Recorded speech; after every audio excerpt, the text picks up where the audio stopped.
Good morning, good evening, good afternoon, wherever you are watching in the world, and welcome to another live rendition of Dual Dynasty, your WWE review show here on the BC Wrestle Pod Network, podcasting, Twitch, YouTube conglomeration syndicate thing we do on the internet almost every single day of the week, except for Thursdays and Saturdays, but that might change in a little bit. I am one of your... Now that we have 2 days off, we're going to take those 2 days away. Yes, basically. Like all life things, they giveth and they taketh away. But I am your host. He's just looking at us, man. Work, monkeys, work all day, every day. Watch all the wrestling. all the things. No, I'm actually pretty good. We have kind of had it lucky for the last couple of months, but once April hits, it's all hands on deck, and all of you gonna help me. I'm just kidding. But I am your host. I'll be relaxing in California. You're gonna be working, boy. I don't know what you talk about. Anyways, my name is Mikey. I am one of your hosts for Dual Dynasty, and joining me this week, of course, is my brother from another mother and another ethnicity. Apparently, is Mr. Minnie Moss. Yeah, 218. Minnie, how are you? I'm happy to see you again. Right. It's been a hot minute. Yeah, I was supposed to be here last week, but I forgot the daylight savings time was a thing. It changed, so I was an hour late when I wasn't supposed to be. I was ready. I was on my computer ready to go, and Mikey was like, "You realize that we started this an hour ago, right?" I was like, "Oh." Arizona is a whole entire thing in itself, but it's all hot, good. Man. And then of course, I can only imagine.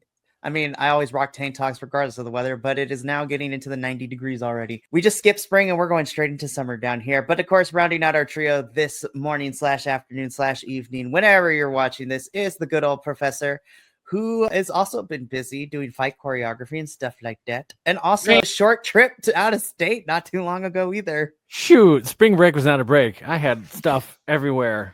And now I'm like, oh, I got to start teaching tomorrow. I don't know what I'm teaching tomorrow. What am I teaching tomorrow? So I'm trying to watch wrestling and get my brain back into it. So I think we can all agree the international crowds are kind of the best. Like, they're killing it. I mean, they're way more exciting than these like, I'm not saying Americans are bad, but we American crowds are just like, yeah, we get this all the time. This is cool. The international crowds are like, we get this once every 10 years. We're going to make it fucking worth it.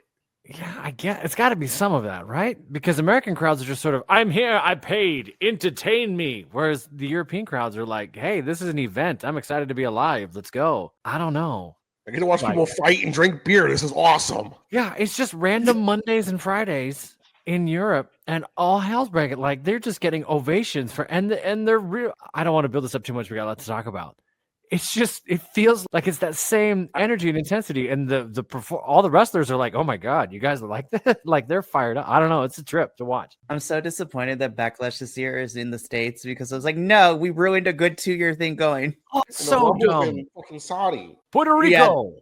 That's the other thing. It's going to suck because next year's Rumble was in Saudi Arabia. I'm like, we're not playing that game. We have morals, kind of. But we're going to talk about these international crowns because they both rocked it for Raw and SmackDown. I will say, though, and I'll talk more about this in Raw, very short match times for a good chunk of the Raw matches. And I want to say even which is crazy to say, SmackDown, I think, had better paced matches than Raw, which was wild. SmackDown, they let the women and the tag team run a little bit, which does not happen very often. I want to say Piper and Selena got a good 12, maybe even more minutes. Like, they got a long time. And then the tag match was a good 13, 14. Like, oh, this is a chunk. We're doing it. I mean, you got 3 hours to fill, and you can't fill all of it with replays of Monday Night Raw. Like, you got to do something. That is very true. And now that we finalize what your big main event cards are going to be for Mania, now it's beginning to fill in the mid-card matches, for which we'll talk about. SmackDown, I feel like, is doing a better job of giving us, like, here are the matches that we're going to give you for WrestleMania on the SmackDown side. Yeah, but Raw, we need to figure it out. Anyways, let's move. Yeah. Let's begin, shall we? So speaking of Monday Night Raw, let's kick things off with Monday Night Raw, because we started with this epic, if you will, 20-minute promo-ish, 15-20-minute promo from John Cena with a rebuttal from Cody Rhodes. Yeah. So I'm going to let this picture... John Cena called me a B word. He broke up with us, you guys. I have never been dumped in my life, and I don't know how to feel about it. Yeah, but what's amazing is that John Cena kind of spoke most truths. Yeah, he was right about everything. He really was. And I'm just like, listen, I am excited for this final run from Cena being kind of just being like the proverbial middle finger up to the crowd and to the audience for over the last 25 years. Now he gonna be a heel type of character, which has me excited. I also like how he pays attention to the internet, because he talked about, he goes, y'all gonna get a no new look, no new theme music. That's the whole talk. Thank God Rebel did not get John Cena. So funny. Well, John Cena wasn't gonna let Def Rebel touch any of his music. He goes, y'all ain't, because he has other like songs he had a heel song ready to go for when he was originally gonna turn heel like 10 years ago. Yeah. When he lost John Cena got that rap album too. He's still getting royalties. Right. So like he could have had all that, but he said, no, I ain't changing nothing. That's me. Fuck you guys. Basically is what he said. Yeah, that one kid that they showed had me dying. I can't help but feel that he's always wanted to do this because he's got stuff in the chamber, right? He's got 20 years worth of heel lines and jokes and stuff that he's ready to drop, and he's just been waiting on it. And I don't know if this was the plan all along or if it just sort of presented itself, or now I'm starting to feel like maybe it was Cena's idea. Hey, I've always wanted to do this. That's the one thing in my career I've never done. Can I get a chance to go out there and just cook this audience? And he does. This and it's good. Russell Holte respects Cena has never been a heel, because remember, original Dr. Thugonomics, Cena was a heel. Sure. He was one of those heels that everybody loved because he was funny, but he was a heel. But this is the first time hustle, loyalty, respect, John Cena turned heel. Yeah. And insane. I love it. It's refreshing and it's heartbreaking, but it's also like, damn, he's going to crush everybody. And I think he doesn't have a lot of time because we only have 6 months left of John Cena, right? Like we're going into 2026 with him, or is this the end of the year? Rumble was his first major thing. So by Rumble next year is when he's Rumble to Rumble? Rumble to Rumble. He should have done Mania to Mania, but I would anticipate the turn goes back to face at some point. The Rock might eat something might go south somewhere. Cena sees change of heart, whatever. I don't know what it is, but he's earning some. It's really cool. I know it's heartbreaking and it stings, but that's what makes it good. It's wild. This is great for Cena because this is his final hurrah before he retires and hangs it up in the ring.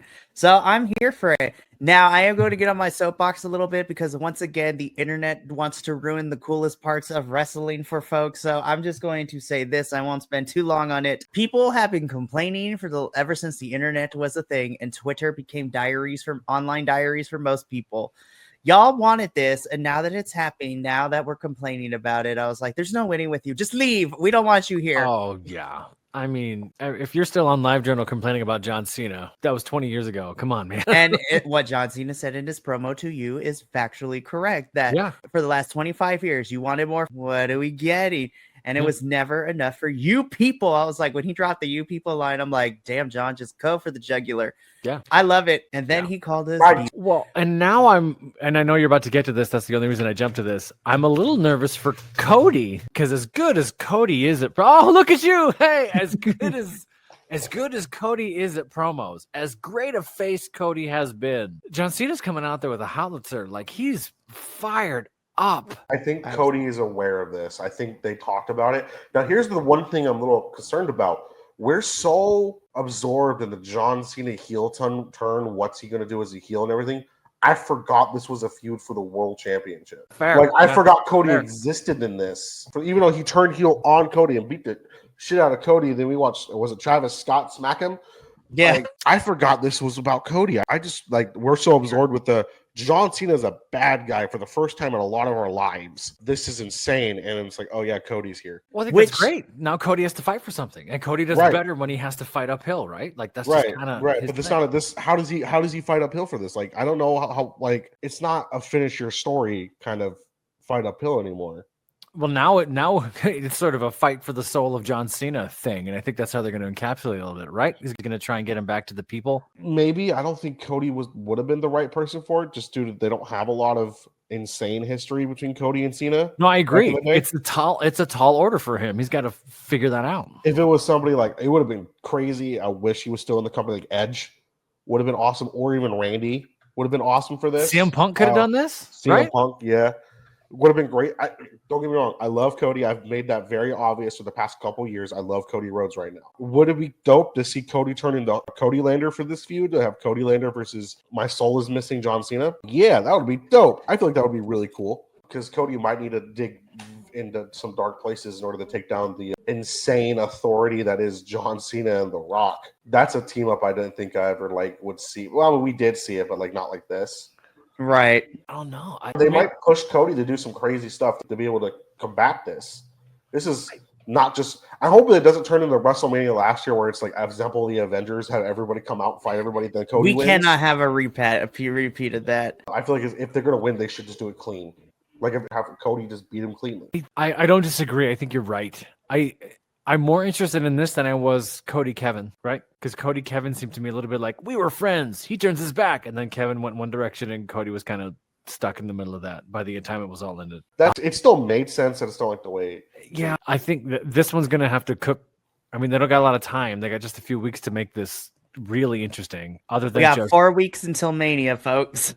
It's like, why are they fighting? Well, John Cena was mean to us. Oh, that's not a great feud. Well, no, it's John got tired of the crowd and really wants to win his 16th title. Sure. So he's doing everything he possibly can to do it, which means sell his soul to The Rock. Right. Cody is like, no, that's not. You don't do this. You're all about all the people. Let me remind you by kicking your ass. It's just like at WrestleMania, I don't want to see this whiny little bitch, John Cena. I want the hustle loyalty. I want the man on the t-shirt. And I wonder what we see. I wonder if John Cena wants to let this ride until Rumble.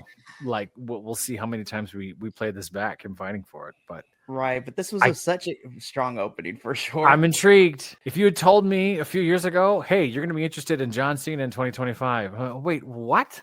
In the ring wrestling. Wait, really? We're talking about John Cena this is 2007 again. Sure. Major 2008 John Cena, my bad. Superman John Cena, when he comes back from a pectoral tear in 7 months and it should have been out for 2 years. Right. It is wild. But 4 weeks, I'm intrigued to see how we get to Mania between these two. I'm also interested to see where this ends up on Saturday or Sunday, because that's the fun part. Because last year, we didn't find out which matches were going on what nights until the week of. So that's going to be very interesting. So this is going to be interesting.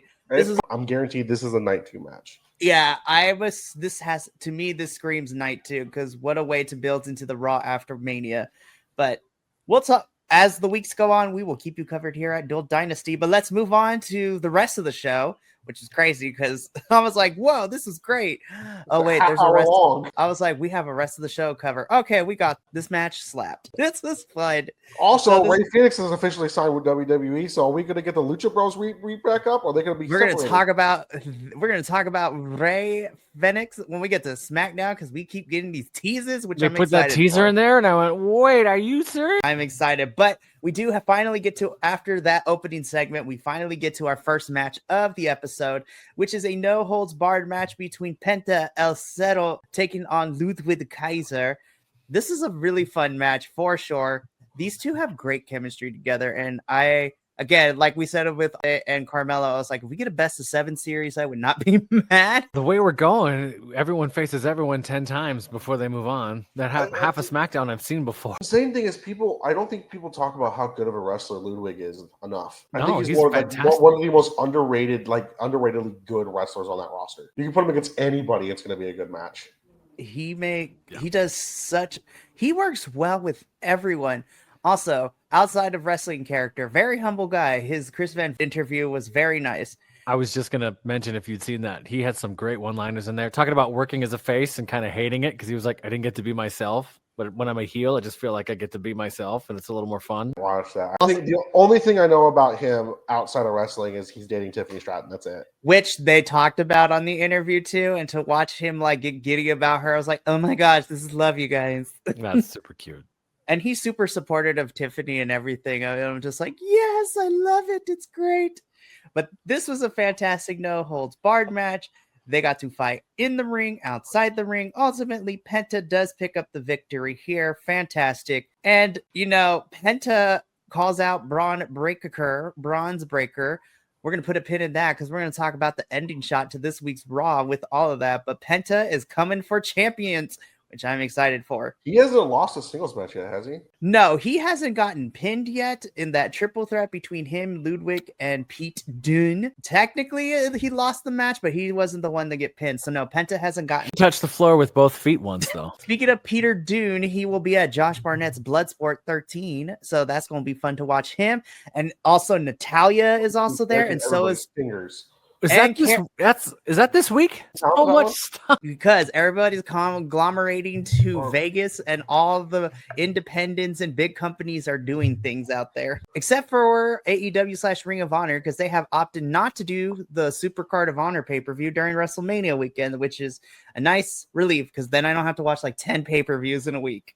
God. But we are going to be doing a live watch along for Bloodsport 13 because not only is Pete Dunne there, Natalia is going to be there, and so is Karrion Kross. Man.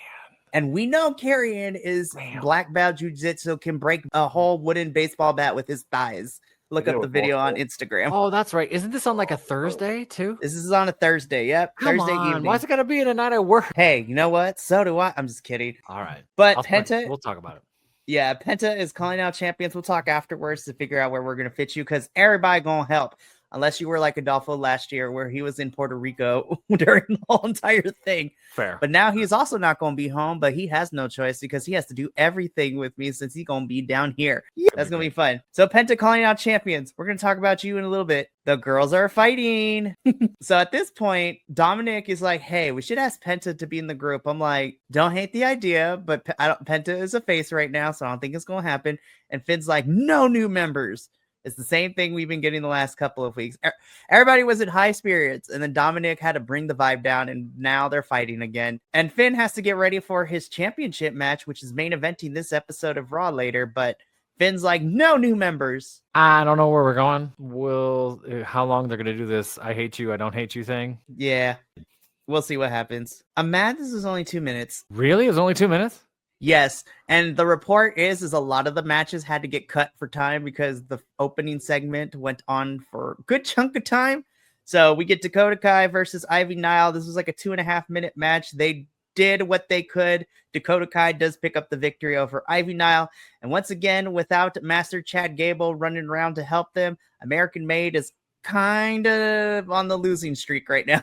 I'd have nothing more to add. It makes me sad because I wish they got more time, but 2.5 minutes. They did what they could. I love both of these women. They're great. Moving on. It's sad that I wish I could talk more, but I can't. No, that's tough. Yeah. So we had a contract signing. This was amazing. And you know that Triple H and Shawn Michaels love to recreate iconic moments from the company's history.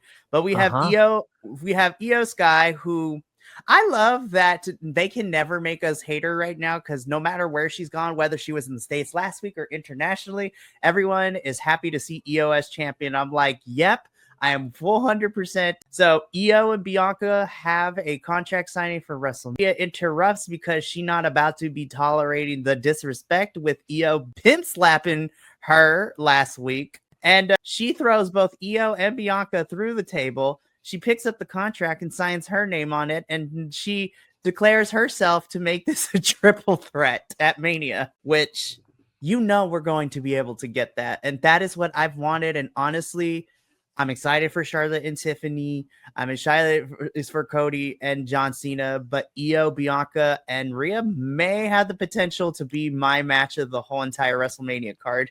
That's kind of what I was going to say. Like, that's your match of the night, whichever night that's on. The three of them, I want that to main event one of the nights. Like, I feel like it should. Well, because we have triple threat, because we have this CM Punk Seth Rollins OTC thing going, right? So is it the night of triple threats? Is that all first night versus second night? Or I don't know how you shift those around, but this could be amazing. I want this to main event because I don't think within the last couple of years, I don't think a women's match has main evented Mania. And I feel like this should be the one that main events one of the night one, at least. You can have Jay and Gunther go semi-main event, but I feel like this should be the main event for night one. I want to look it up. I thought we had, hang on, talk amongst yourselves. I mean, it's only you and me. So as Professor is looking this, for right now. Oh, I'm so excited. I thought there was one sooner. Yeah, I guess not since Becky Lynch and Ronda. It's been that long? Yeah. Wow. Oof. No way.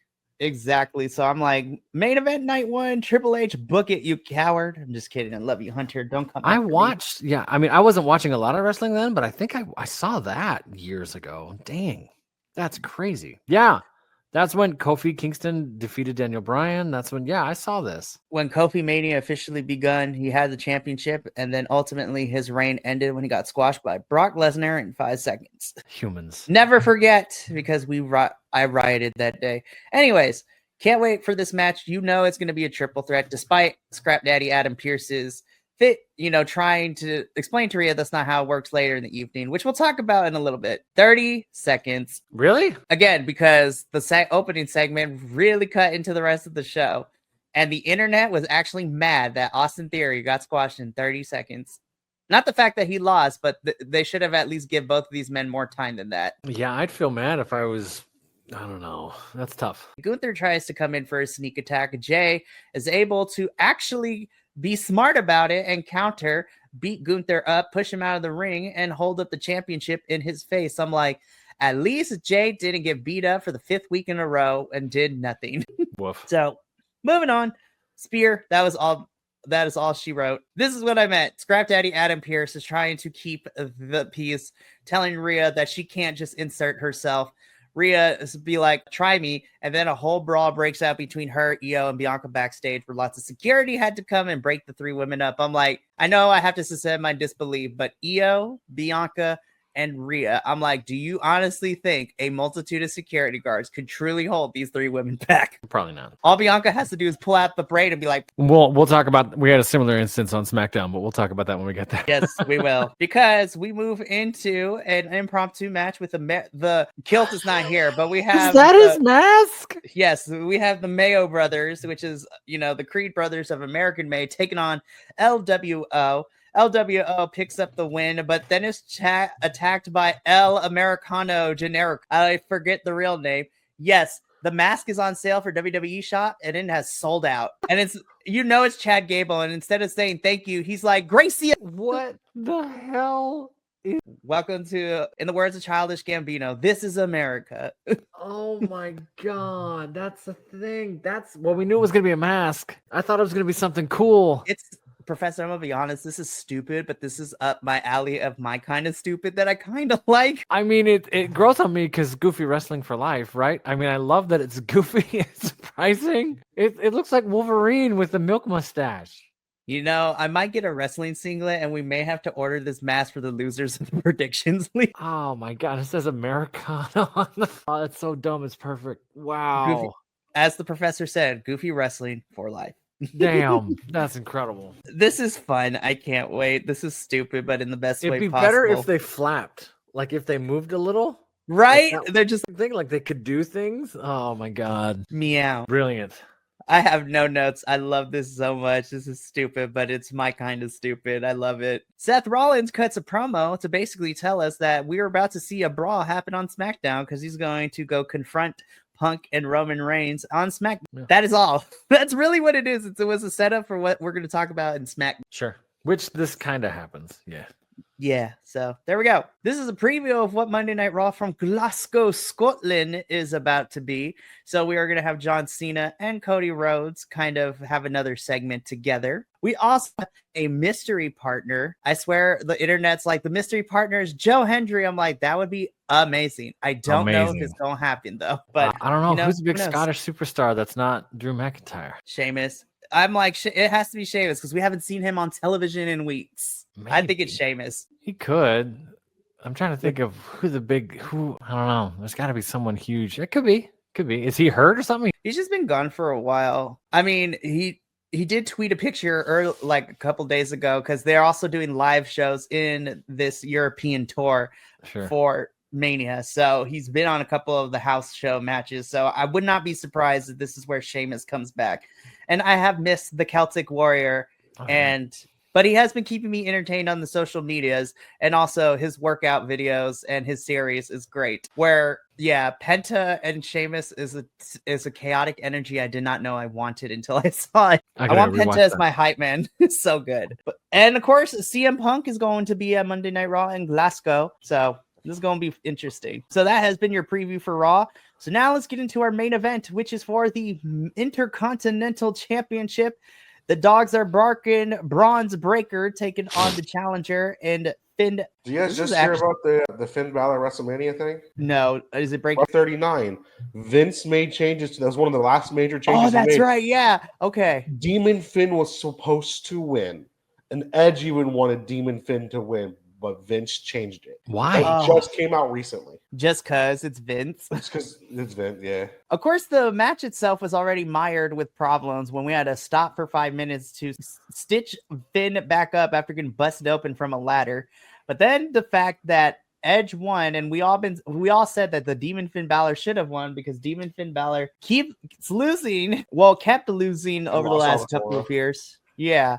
And then that was the last time we saw the Demon Finn Balor because it hasn't come back in the last 2 years. But back to this. We get our Intercontinental Championship match. This is actually a really good match. Of course, we are furthering the story that Judgment Day's breakup is coming because we have issues. Because Dominic gets involved, we have things happen. Finn Balor gets his nuts tapped on the top turnbuckle rope, which allows Braun Breaker to capitalize and retain his championship. There's not enough time for Finn and Dominic to fight it out because then Judgment Day jumps in to jump Braun Breaker before Penta comes in for the save. And this is how Monday Night Raw goes off the air this week with Penta making his intentions know that he is coming after the Intercontinental Championship. And breaking news this too, apparently tomorrow night we are getting that match between these two. Damn. Braun is feuding with 5 different people right now. If we do not get a multi-man ladder match or something, what are we doing with Braun for? Let him run. It's working. Seriously, just let him fight everybody, and then we just get a whole entire ladder match for this title at Mania.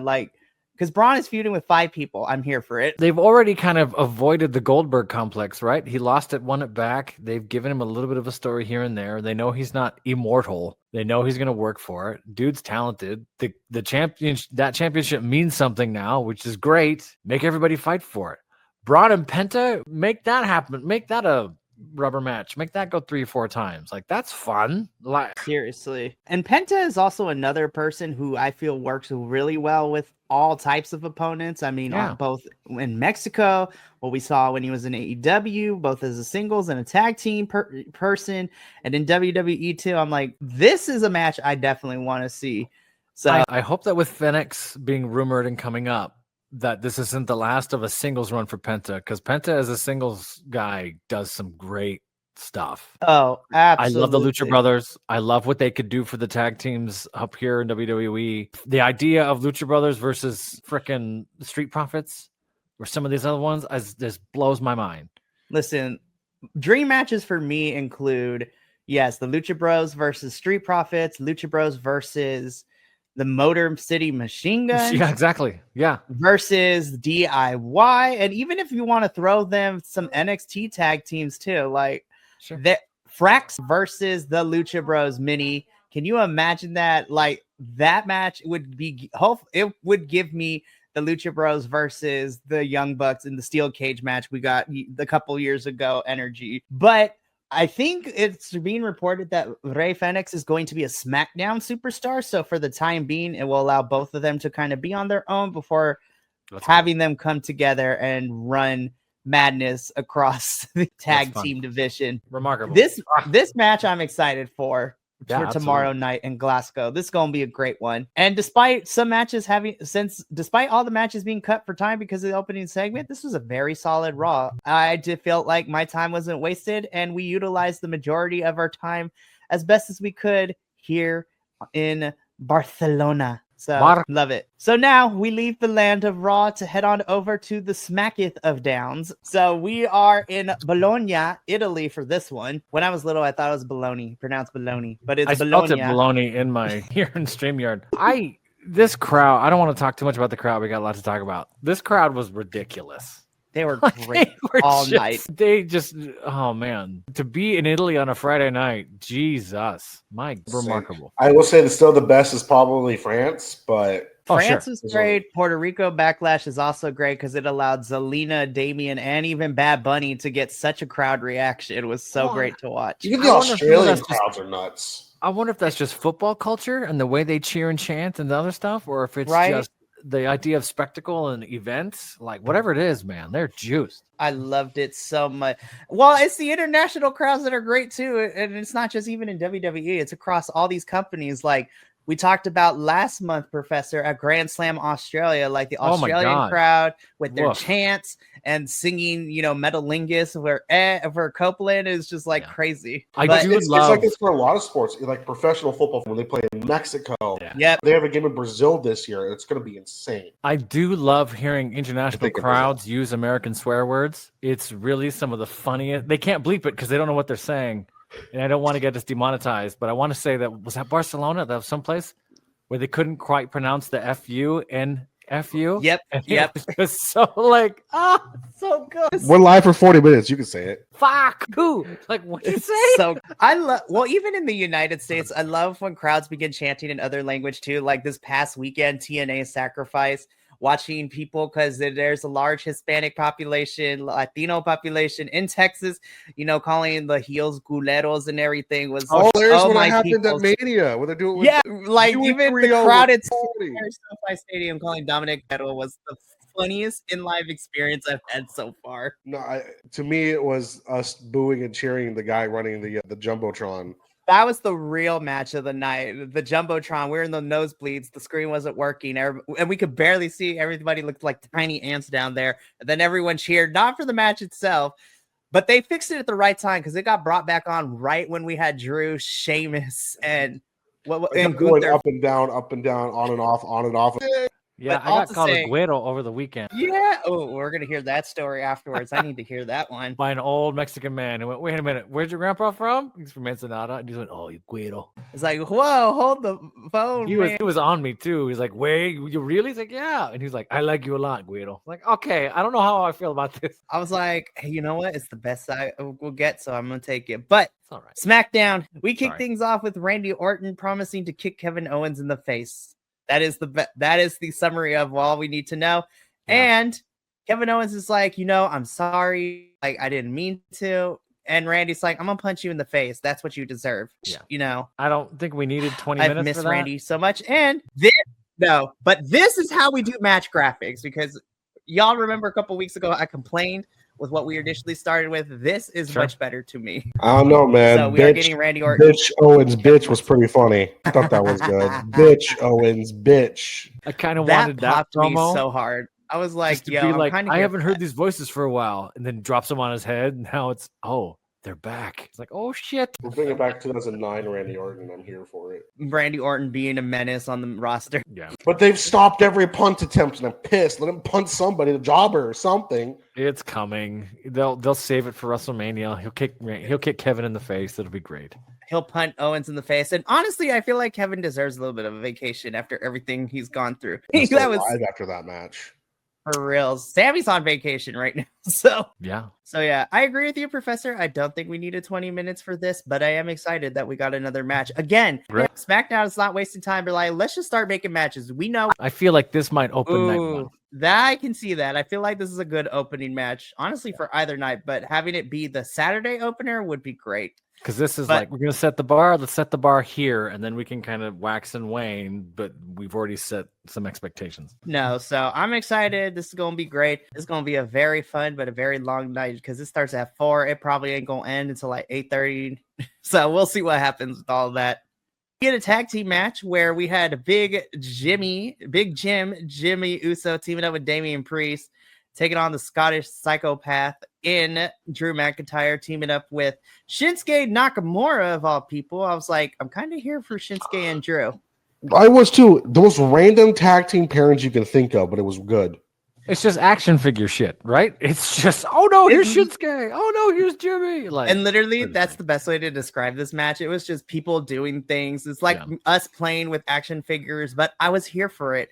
Damien and Big Jimmy Uso do pick up the victory here, but not before Drew McIntyre lays out Damian Priest. I know people are upset because this is not what they want for Drew at WrestleMania, but I'm like, look, when you have a big Scottish man and a big Puerto Rican man going blow for blow, like that's a recipe for fun in my eyes. This is going to be a big meat slap fest. It's going to be great. Fun. Everyone he could be feuding with is tied up with other stuff. They tried a few different things here and there. They just decided to pivot so many times. I hope Drew is happy. He seems like he, about a year ago, he was sort of, I don't like this, I don't like that. How's this going? And as we got Drew McIntyre, that moniker that showed up a few times, which is still one of my favorites. I wonder what they will do with him and who's even next in line for any feud with him. I didn't hate this. I thought this was fun. It got a good, almost 10 minutes. They got a good chunk of time here to do this stuff. It was kind of funny watching Jimmy just stand in the ring, waiting for everyone to come to him. Just sort of all right, you guys going to fight out there? That's cool. And then he jumps on top of him. I think this will be fun. I'm sad because I feel like it was Shinsuke's not getting renewed, right? That was what broke. We don't think he's. So, okay. So the report was that they were going to renew his contract. And then we come to find out from Fightful, that's not the case. So, but Shinsuke is dealing with some personal stuff right now, as we talked about 2 weeks ago with the passing of his brother. So, and anybody who knows about Japanese funerals, those are weeks. Right. It's not like a day or a weekend. It is weeks to a month of process and funeral and grieving and all that tradition. Shinsuke looks different, right? He looks like his head is not quite in it. He's not quite there. And that's horrifying and that's sad. And I think he just needs some of that time. I think they need to give him that time. Yeah. Shout out to Shinsuke and his family. We send thoughts, prayers, and vibes to this time of mourning. I would like to think it's kind of a mixed blessing that they're in Europe and not the States, so it's probably an easier flight. It's just a little bit of a different trek for him, so he can probably do this European tour a little easier. Right. But yeah, I hope he's all right. He's probably working. They probably knowing Shinsuke, he probably says, "No, I'm working it." He'll go and then he'll fly back and then just do all that. Knowing Shinsuke, he probably told him I'm working it and didn't want the time off. Sure. So give him a lighter schedule, which is great. Which, we don't talk about that often, which I'm kind of digging in this new era of WWE, because beforehand, if everybody was working almost all the time, hardly any breaks. But now we got people being able to pre-tape stuff to spend major holidays with folks, with families and stuff like that.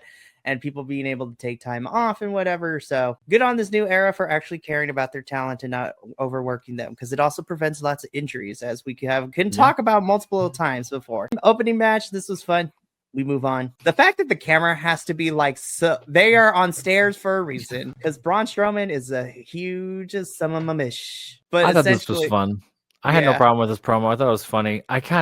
We'll talk about the match and where this goes in a second, but I thought this was great. This was fun. I love the possibility of LA Knight versus Braun Strowman, which we'll talk about when we preview SmackDown, because apparently that was a thing that's being made for this is going to be a regular match, or somehow this gets extended to Mania, but we shall see. This was a fun promo. I love both of these two. Braun's there is no other option. I am number one contender for your championship, and I'm going to show Jacob Fatu that is the case. So fantastic. This is fun. Okay.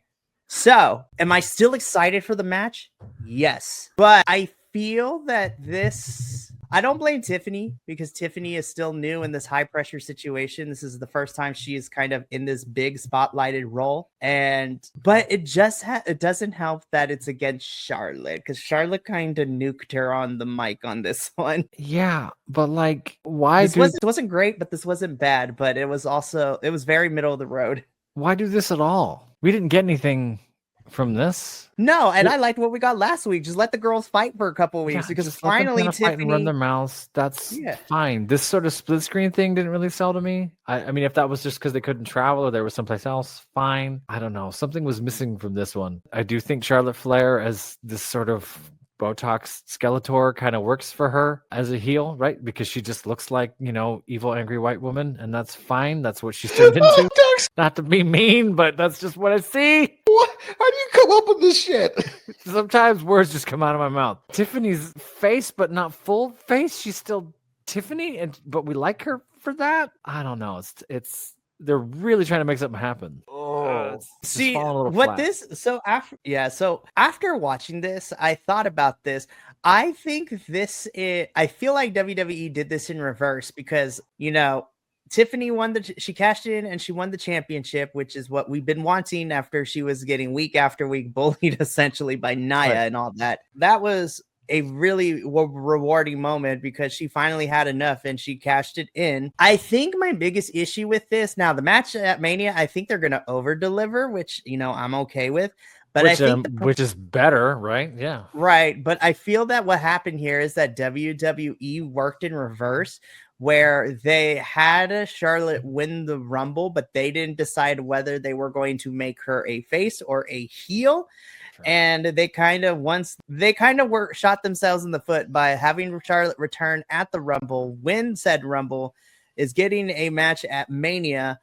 But we haven't seen what this returning Charlotte Flair was going to be for returning character. And now she's kind of defaulted into the queen once again. Sure. But it also doesn't help Tiffany because they also didn't know whether they wanted Tiffany to be full babyface or I want to see Tiffany go back to her NXT character where she is the princess, the Barbie, and she is the mean girl who will also beat your face up. Yeah. I want her to take digs at Charlotte.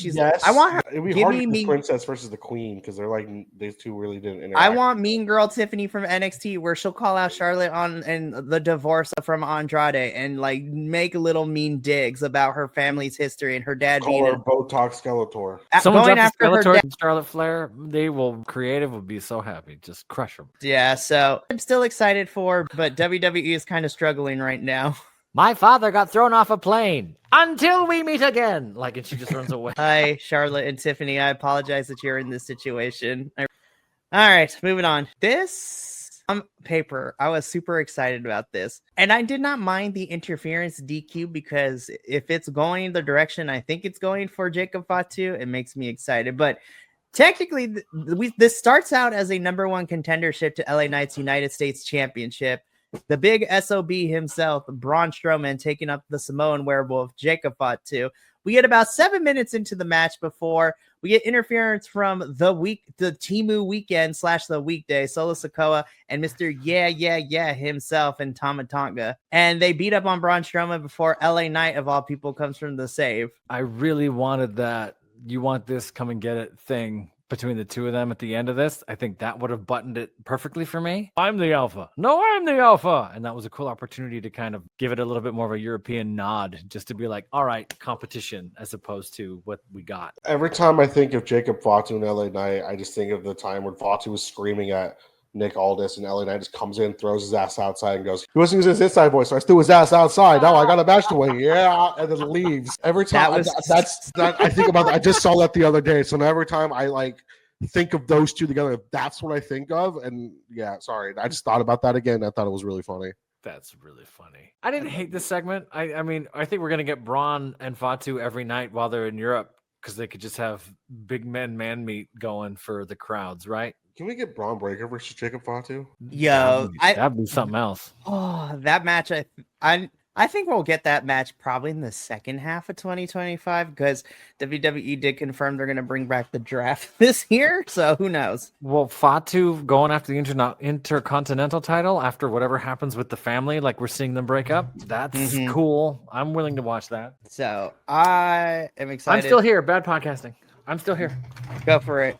But this does set up Braun and LA Knight. So Braun is now officially the number one contender.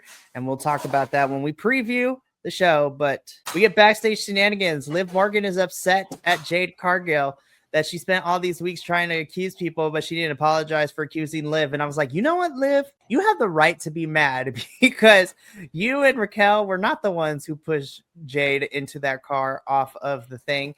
And the Naomi and Bianca and Jade were going to come after you and fight y'all for it. So Liv has no qualms of beating up Jade. And I was like, you know what, Liv? You have the right to be mad. Reasonable crash out. Exactly. Speaking of crashing out, Jacob is pissed of the fact of the interference that happened. So, damn, Professor, Jacob Fatu yelling at these two made you crash out. Just like, all right, I'm excited to talk about what happened. So perfect timing and joining back up with us. But yeah, so Jacob Fatu is not happy with Tama and Solo's interference, and we get this backstage argument between the three. Great, do something. It's for reals. Solo versus Jacob needs to be happening. It has to be happening relatively soon because we're continuing to break this up? Well, because we've gotten rid of this "we are family, we are tribe" thing. It's already dissipated. So now it's just these are the loose ends of these solos trying to hang on to a dynasty that doesn't exist anymore. Tongaloa's stuck. Tama Tonga's out still. Fatu. Everybody wants to see Fatu. Like, break them up. Like, let's just go. Going to Raw might be the best idea, right? Get him over there, get him running wreck on all those folks for a while. Him and Braun for the Intercontinental. My God. Yeah. Him and Ludwig Kaiser. Jeez. Like, there's some matches you could make in there. Even if it's not for a championship, Jacob versus Gunther would be crazy too. I think Jacob on Raw would be great because right now, outside of Braun Breaker, Raw doesn't really have any quote unquote monsters right now. Sure. And SmackDown has Mr. Strowman over here, as well as a couple other things. But yeah, it'll be interesting to see post WrestleMania when the draft happens. I think in May, they said, or even June. We'll figure all that out where everyone ends up. So, but the cracks are continuing to form. We'd love to see it. Wardrobe malfunctions aside, I thought this was a fun match. Oh, was there really? I didn't catch that. Zelina's papayas almost popped out twice. Piper But Niven you know won what? a match. Yeah, it's the other thing. Piper Niven won a match. And Zelina, so shout out to the man Simon Miller who pointed this out for me because I didn't really even think about it until he said it. Zelina Chelsea for her belt. Maybe another classic beat to the minions, then face the person. She just lost. She didn't beat the minion. She just lost to the minion. Wow, that's tough. Of course, we did have some interference from the other Secret Service agent of Alba Fire, but you know what? Now, for me, I kind of like that Zelina lost because now, to me, Zelina works better when she's in a face. She works better as, well, like most faces do, as the underdog. So, but we also know Zelina is Puerto Rican. So if she can channel that Bad Bunny, Damian Priest energy and just beat up bitches left and right backstage until she gets that match with Chelsea, I'm kind of here for it. It gives her something to do, right? Like we said, something to push against. Some faces just work better that way, like Selena surely does. I know we kind of had the interference and whatever else. I agree with Minnie. I'm kind of glad to see Piper, not get jobbed. It's kind of makes me happy. Like, get Piper doing stuff. I'm glad she's supporting Chelsea Green. I love what Chelsea Green's doing. I still want to see more Piper crushing people, like running for titles and things. But now she's in this situation, so we'll see. Yeah, I'm glad to see her. She's doing things because for some reason Piper is just uses the big girl that the big strong woman can do their big power moves on to make them look strong. That's it. But she's the one that Bianca can hit the KOD on and be like, oh look, Bianca's strong, and then Piper's like, I'm just relative to be the big girl. So it's nice to see her win. I think slowly now that we're in the Triple H era, I think that we are slowly, eventually, hopefully by the end of this year, I think we're going to Viper Niven, the one that we got to an event. We're slowly getting there. I want to see Viper Niven come back from NXT UK, but but this was a fun match. Better than Dewdrop. At least SmackDown is now doing something that is not Meechin and Chelsea Green. Yeah, I purged Dewdrop from my memory. Like, that was such a bad thing. A video I watched. It was another Wall Culture video reminded me of Dewdrop because she was with Eva Marie. Another name you guys wouldn't. It was the funny thing is, when that happened? During the main portion of the Women's Revolution with the Four Horsewomen. Yeah, that was a very weird time. That was going on at the same time as Eva Marie and Dewdrop. No offense to Piper Niven, she's great.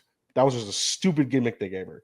But then again, we look at who was in charge at that time. I was just gonna say, like, that sounds like McMannigan. Yeah, McManning it up. McMannigans. Yep.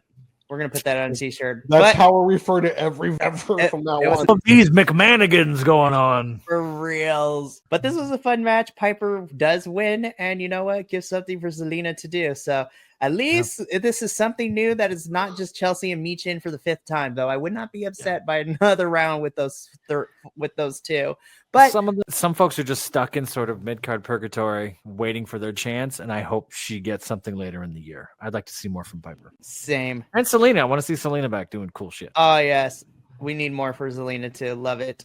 So we move on. Guys, we are getting here with Aleister Black. Is this true? Is this what that is? Yes, this is teasing Aleister, and the internet sleuths think he will be debuting on the April 24th edition of SmackDown. Dude, who's he fight? Or does he just appear? I'm excited. SmackDown. I might have a different take on some of these. I don't mind the teasers for folks. I think the surprise is always more interesting. That is very true. Tell me nothing and just walk out there, as opposed to counting down what I think they should have made this a surprise And it could have even been a WrestleMania. He just appears and then disappears and go, oh shit, he's here. Like that would be, yeah. But you know what? I don't mind the teases, especially because I also feel like these are like the worst kept secrets, especially for people like us who are reviewing this and we keep up with the wrestling news too. Yeah. So, and also I think that these teases are also addressing the fact that beforehand, WWE, while the surprises are cool, in this day and age, also, though, the problem with those surprises is that even though we knew WWE underneath the previous regime insulted the intelligence of fans when it comes to these, so Triple H is like, we know that y'all know. We ain't dumb. We ain't gonna pretend y'all don't know.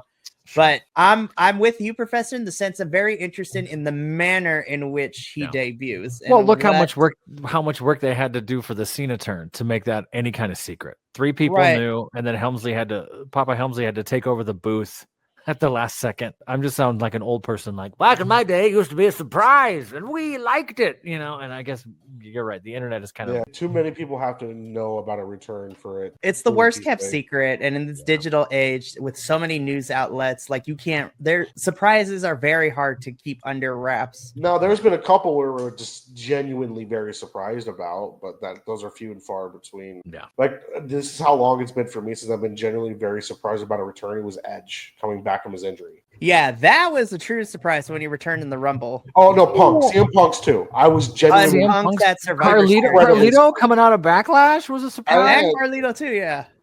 But yeah, Punk for sure. And then we all knew that Cody would face Seth at WrestleMania 38, but it was still a wild moment of Gangrel getting stuck in the mat. That was a surprise. So I think it's to, add on to what you said too. I think it's just a testament of the digital as wrestling fans. Everyone has access to the internet too to look stuff up. Sure. I'm more interested in the manner in which we debut Aleister Black, but I am happy to have him in here. Sure. Listen, if we're just waiting for Aleister to return, here's what I want for his first feud. Give me Aleister and Andrade best of 7. That I can get behind. Damn. Woof. And also, I would not mind if Aleister, Andrade, and Zelina formed a little faction on SmackDown. I'm genuinely intrigued because I don't know what they're going to do with him. And I think that makes it more fun. But I think it would be fun to watch Aleister and wifey Zelina work together too on the same brand. I really want to see him throw the chest past her into somebody else and just cross. So great. But we'll see. Yeah, so this tease for Aleister, I'm excited about. I think now to be fair, Jade has had not a lot of singles matches, but dang, she looks great. Liv worked really well with Jade. And I know some people are like, this is where Jade gets her first big loss in WWE. I'm like, I'm not mad at it. No, I liked this match. I thought this was fun. It was a clean-cut way to end that Liv Jade shit. I kind of like that Liv's amazing, and she sells so well, and she makes everyone look so good. I don't know if you two saw it, but it was making the rounds on Instagram again. The clip of her going, wrestling is fake, and it's her black eye and her stitches, and her pelvis bleeding, and all kinds of crazy stuff. Girl has taken bruises and scrapes and bumps. Fun. I thought this was I'm gonna be honest. I kind of rolled my eyes. I saw this and went, oh, please don't suck. Like I had this moment of like, I really hope this clicks, and it was great. It was fun. I was like, all right. I'm not sure why I felt that way. I don't know if it was my hesitation with Jade. It was like, right. He's Jade. I think there was more of that. Like, hey, Jade, show up, show out. We know you're talented. It's been a while. Show me you got something. Okay, cool. There's some run in there. All right. This is a lot of fun. I don't hate the ending of this with Naomi showing up like a crossing guard. That doesn't bother me too much. Dark Naomi is kind of fire. I do like this darker look she's going with. Yeah. Also, I need to know, Naomi, do you still do your own outfits? Because, girl, they be popping every week for me. Yeah. It looked like it hit her head on whatever that strange thing was. It looked like it got her right on the top of the head. So it was a little bit of but then she seemed fine after that. This was the sleeper match for me that I kind of slept on, but it was actually really great. Right. Yeah. I really enjoyed this. Naomi beats up Jade afterwards. So we don't know if this is going to end up like being a match before Mania, at Mania, but now I'm more invested in Naomi and Jade, especially if Naomi comes out and just beats the tar out of her opponents in the next couple weeks. Here's what I would like to see. Give Naomi a couple of girls where she could be more quote unquote evil with and just be more heelish to establish that. And then, same thing with Jade, have her work with people and things like that. So put her in for real. right? And at least at least until Kyrie and Asuka come back. Like poor Dakota Kai is now on her own technically. Yeah, because I have this whole segment. You don't like anybody. I don't like anybody. Let's work together. Done. So much fun. But yeah, I'm this made me more invested in Naomi and Jade. I was invested because I like both girls, but now I'm like, all right, let's see where Dark Naomi goes with all of this and where Jade goes from here. So I ain't mad. Yeah. A tease for Ray Phoenix. This is the second one we got. The last week was him chilling on the ring post doing cool poses, but I'm like, I'm excited. This is gonna be good. Yeah. Having him on SmackDown is gonna be great. Like we said though, like I love me the Lucha Brothers. I really like seeing Penta tear it up right now. So eventually when they come together, I hope they maximize that because I saw them live 2 years ago out in San Francisco, just doing crazy stuff. And I've never seen that before. So if they can capture any of that for WWE, that's going to be amazing. Right. And then I was lucky enough on a Rampage, nonetheless, 30 minutes of the Bucks and Lucha Bros on a Rampage was in Ontario, California. It was amazing. So good. It was so much fun. But I'm excited for Ray to debut. And I think his debut is set, if I read the reports correctly, either a little bit before or right after Mania. So this is going to be interesting. We get an impromptu match, non-title, Street Profits versus Los Garza. I couldn't find the picture, but once again, Montez Ford is the internet's best memeable person. Oh yeah, because yeah, he gets flipped over and just stands. Los Garza are still on the turnbuckle, like, oh my god, this dude is not. He sold that for like 60 seconds. It was there so good, but this was fun. You know, Los Garza, of course, I was like, they're not gonna win. But again, Def Rebel unfortunately has hit the Profits with new music, and I'm like, what's going on with the ref in this picture? I think the ref is just like checking on Los Garza, but she's also, yeah, them boys did it. Yeah, she's a little bit of like, yeah, I'm okay with it. She's about to get hit with the most devastating move in all professional wrestling. The surprise roll-up. Yeah, I thought this was great. I feel like Santos and Los Garza are now like, he's just Santos is the villain with two horrible henchmen that just can't do anything right. And we're kind of stuck in that sort of, Inspector Gadget. Oh, like no one can do the job. Yeah. But shout out to Santos. Speaking in fluent Italian was amazing. I was yo. Then again, I have come to know that a lot of, especially Lucha, they can speak more than one language. More than two outside of English and Spanish. What is it? Well, WWE offers a free language program. Lingo. Do they really? Yeah, John Cena talks about it on Logan Paul's podcast. John Cena knows Mandarin. No way. It is great. There's lots of great ways, but yeah. It makes a lot of sense too, because luchadors, like the three languages that luchadors primarily learn, I've come to learn, is obviously English, Spanish, but they also know a lot of Japanese too, because surprisingly, there's a lot of lucha libre connection to the strong style of Japan. As we see in New Japan, we literally have El Desperado, who is a Japanese luchador. Same thing with Tito, who frequents CMLL Arena Mexico and the New Japan shows as well in Japan. So this is great. I thought this was fun. Now, I am so excited though, because this backstage segment, this is giving me what I want from the Yes Boys. Finally be like, DIY is like, hey, so DIY wants to help the Boys of Pretty Deadly win their championship match against the Profits next week, because they are at the O2 Arena in London next Friday. And so DIY is like, look, we can help you win, and then in return, you guys can give us first crack at the title shots. And the Yes Boys go, no boys. And they basically turn down DIY, restating the fact that you threw us under the bus, you lied and said we lied for you, and you didn't keep your end of the bargain. So what makes you think that now that we're in this position, that we're going to do this for you? You can kick rocks, essentially. And then as they leave, the sweetest cherry on the top of this is Motor City Machine Guns is like, we know where we're at, but hey, DIY, welcome to the back of the line where you belong. I was like, damn. So I'm like, DIY and Motor City Machine Guns round 2, would not be surprised. Motor City Machine Gun sounded a little clunky, not to be nitpicky. It was a little. No, you're absolutely right. I'm reading this off the script. It's like, okay. Promos have never been Motor City Machine Gun's strong suit, even in TNA.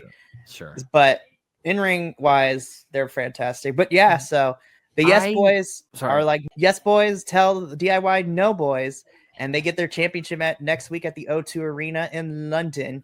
The only thing that makes me nervous is I would love to see Pretty Deadly get the tag team championships at the O2 Arena in London. I would be. So there are three options that I see happening next Friday on Smack. One, Profits retain, beat the Yes Boys, a Pretty Deadly clean. Number two, Yes Boys win the tag team championships clean, but the problem then lies that we just made the Profits as transitional champs for 2 weeks. Yeah. Option number three, after not having it for what, 2 years, 3 years, something like that, they said. Option number three is that Profits win, but somehow DIY upset at the Yes Boys cause a interference of some sort and cost them. Or option four is that we get a DQ. Those are the options that we have right now. Profits win, but the Yes Boys make it a really good match. Yes, that is the option number one. That if we're not going to have Pretty Deadly win next week, I want to see make them look really strong. Yeah. Yes. Really strong. I hope so. Or Triple H just blows our fucking minds and has them get squashed. No. Oh, I'd be so mad. I don't want to see the Street Profits be transitional champions. That makes me upset. But I would love to see Pretty Deadly get the flowers that we've been talking about for a few years now. I don't know. I hope it's not a BS DQ thing like we talked about and nobody comes out happy type of thing. If we're going to have Pretty Deadly lose,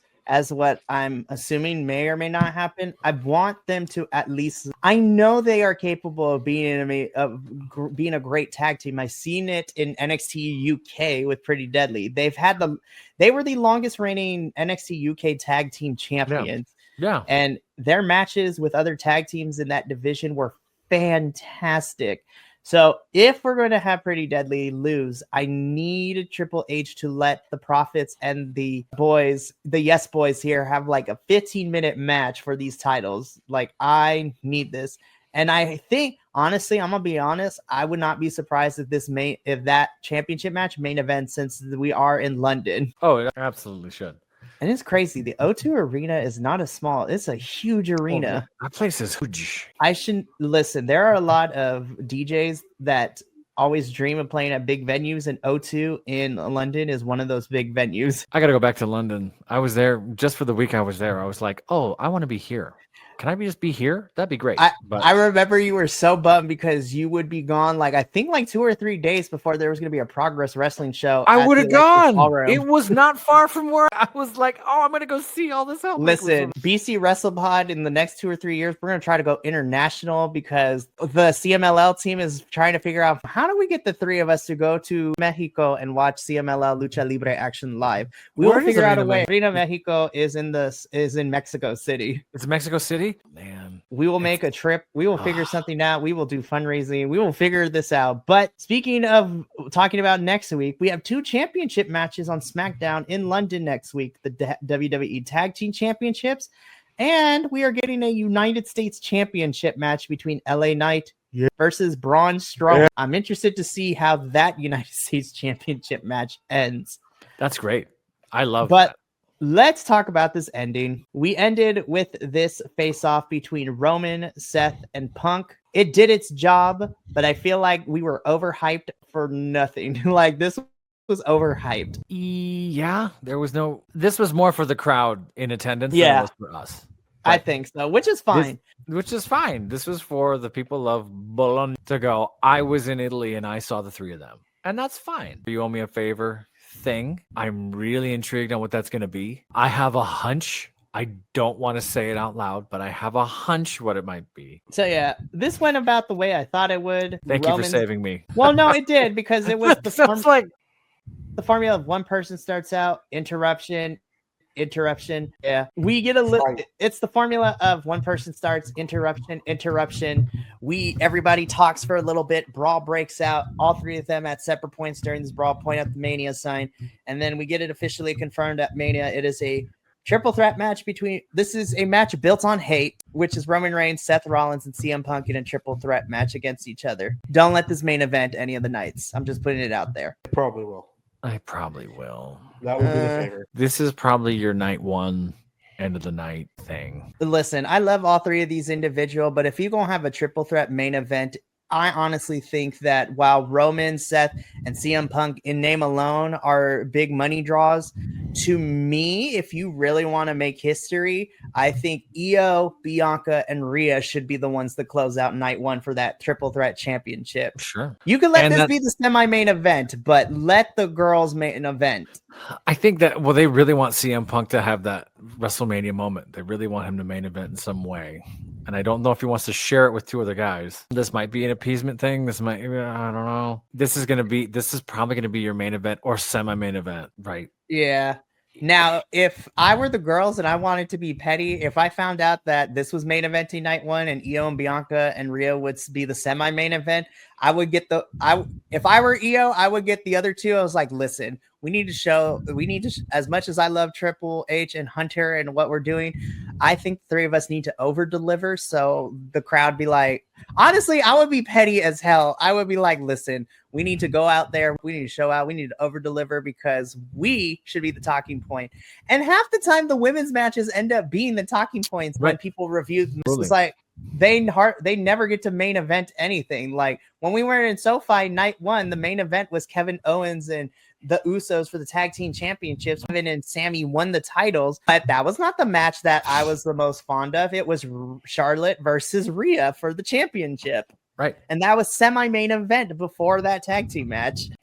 We'll see. Well, I'm sure we'll digest this and cut it apart 100 different ways by the time we get there. I'm happy to see these three in a triples threat. And that's big for me to say something because I don't really like triple threats. Triple threats kind of drive me crazy. I'm on the record for saying that. I think the women's triple threat has the potential to be a match of the night. I hope this one does. Seth CM Punk absolutely would. Hell, Roman CM Punk could be a match of the night. The three of them together, I want to see it. I do too. But that is how SmackDown goes off the air, and we've reached the end of this week's Dual Dynasty review for WWE. Yeah, I have nothing left to say. We are 4 weeks out from Mania, which is crazy. That was crazy once. It is definitely crazy for sure. But in our road to WrestleMania, I will bring this up every chance I get. But it has been officially announced last week, but I'll continue to say it again, that the BC WrestlePod will be having their second annual WrestleMania Hell Week, where the team here at BC WrestlePod will be dividing itself up to be covering all the madness that is WrestleMania. But we've expanded our thing. So we have GCW's Bloodsport 13 watch along on Thursday leading into WrestleMania weekend. Friday is Joey Janela's Spring Break 9. Saturday morning is NXT Stand and Deliver, with Saturday evening WrestleMania Night 1. Sunday is WrestleMania Night 2 watch along, and then the following 4 days is nothing but reviews, where we review Stand and Deliver, Night 1 of Mania, Night 2 delayed Mania, GCW's Effie's Big A Brunch, and also TNA's Unbreakable, because they decided to have a show in the middle of that week as well. There's going to be a lot. I cannot wait. The team of myself and my 10 BC WrestlePod hosts are going to be dividing themselves amongst, if possible, to do all the stuff. So I'm excited. But until then, enjoy the road to Mania, as it's going to be filled with these weekly TV reviews. We also have a couple of New Japan shows coming up very shortly, as well as Progress Wrestling and the review for Fix Your Hearts next Thursday. So I'm excited. There's a lot going on in April. It's about to go down. Be prepared. It is going to be chaotic, but it's great. But for now, we are going to sign off for today.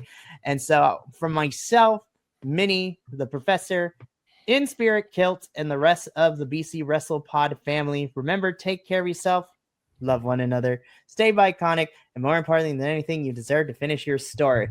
We will catch you for another fun week of wrestling goodness and madness. But until then, sayonara, adios, and Minnie, remind the folks, why do we do what we do here? Thank you so much for tuning in to another Vibe Tribe production. What's going to happen next time? Well, you're going to have to tune in to find out. But until then, remember, take care of yourself, love one another, and as always, make sure that you keep the good times rolling. Thank you for being here, and we'll see you next time.